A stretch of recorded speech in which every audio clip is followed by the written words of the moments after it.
തമിഴ് സിനിമയുടെ ചരിത്രത്തിൽ ജോസഫ് വിജയ് എന്നത് വെറും ഒരു സൂപ്പർ താരത്തിന്റെ പേരല്ല, അത് പരിഹാസങ്ങളിൽ നിന്ന് ഉയർത്തെഴുന്നേറ്റ ഒരു പോരാളിയുടെ പേരാണ്.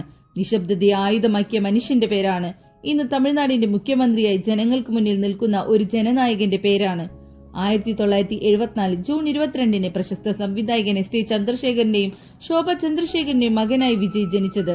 സിനിമാ പശ്ചാത്തലമുള്ള കുടുംബമാണെങ്കിലും വിജയുടെ പാത ഒരിക്കലും പൂമെത്തിയായിരുന്നില്ല. അദ്ദേഹത്തിന്റെ ജീവിതത്തെ മാറ്റിമറിച്ചത് അനിയത്തി വിദ്യയുടെ അകാല മരണമായിരുന്നു.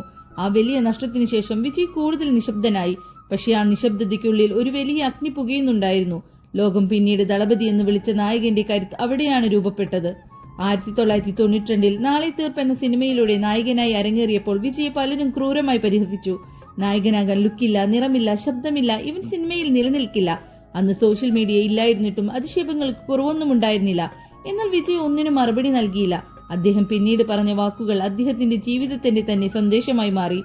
നമ്മളെ അവഗണിക്കുന്നവരോട് പക കാണിക്കേണ്ടത് അവരെ തല്ലിയോ ചീത്ത വിളിച്ചോ അല്ല, പകരം നമ്മൾ വളർന്നു കാണിച്ചു കൊടുക്കണം. നമ്മൾ എത്തുന്ന ആ ഉയരമായിരിക്കണം അവർക്കുള്ള മറുപടി.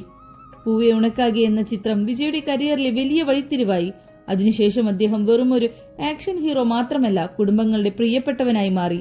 ഗില്ലി, പോക്കിരി, തുപ്പാക്കി, മെർസൽ, മാസ്റ്റർ, ലിയോ തുടങ്ങി ഓരോ സിനിമയും അദ്ദേഹം ജനങ്ങളിലേക്ക് കൂടുതൽ അടുപ്പിച്ചു.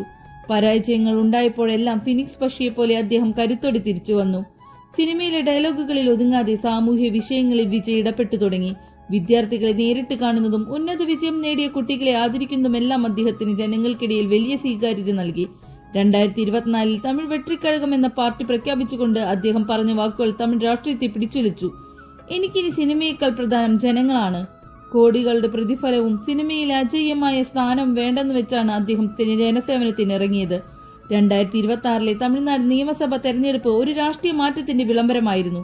ടിവിക്ക് വരുന്നു, മാറ്റം വരുന്നു എന്ന മുദ്രാവാക്യം ഗ്രാമ നഗര ഭേദമന്യേ അലയടിച്ചു.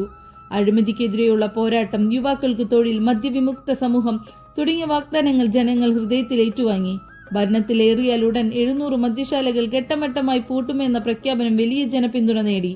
ചെന്നൈ നഗരം സാക്ഷ്യം വഹിച്ച ആ ദിവസം ലക്ഷക്കണക്കിന് ആരാധകരുടെയും ജനങ്ങളുടെയും സാന്നിധ്യത്തിൽ ജോസഫ് വിജയ് തമിഴ്നാടിന്റെ മുഖ്യമന്ത്രിയായി സത്യപ്രതിജ്ഞ ചെയ്തു. ശ്രീ ജോസഫ് വിജയ് എന്ന ഞാൻ തമിഴ്നാട് മുഖ്യമന്ത്രിയായി ദൈവനാമത്തിൽ സത്യം ചെയ്യുന്നു. ആ നിമിഷം തമിഴ്നാട് കണ്ടത് വെറും ഒരു ഭരണാധികാരിയെയല്ല, മറിച്ച് ജനങ്ങളുടെ പ്രതീക്ഷയെയാണ്. എന്റെ ഓരോ ശ്വാസവും ഇനി നിങ്ങൾക്കും തമിഴ്നാടിനും വേണ്ടിയുള്ളതായിരിക്കുമെന്ന അദ്ദേഹത്തിന്റെ വാക്കുകൾ ഓരോ തമിഴ് മകന്റെയും കണ്ണു നിറച്ചു. വിജയുടെ ജീവിതം നമ്മളെ പഠിപ്പിക്കുന്നത് പരാജയങ്ങളെ എങ്ങനെ തോൽപ്പിക്കാമെന്നാണ്. ജീവിതത്തിൽ ഭയം വേണം, പക്ഷെ ഭയം തന്നെയായിരിക്കരുത് ജീവിതം. ഒരിക്കൽ പരിഹസിക്കപ്പെട്ട ആ മുഖം ഇന്ന് ഒരു സംസ്ഥാനത്തിന്റെ വിധി എഴുതുന്നു. വിജയുടെ യാത്ര ഒരു സിനിമാ കഥയല്ല, മറിച്ച് നിശ്ചയദാർഢ്യത്തിന്റെ ചരിത്രമാണ്.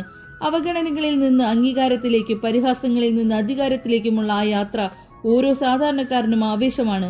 അദ്ദേഹം എപ്പോഴും പറയുന്നത് പോലെ, എനിക്ക് എല്ലാവരെയും ഇഷ്ടമാണ്, എന്നെ ഇഷ്ടപ്പെടാത്തവരെയും എനിക്കിഷ്ടമാണ്, കാരണം അവരാണ് എന്നെ വളരാൻ പ്രേരിപ്പിക്കുന്നത്.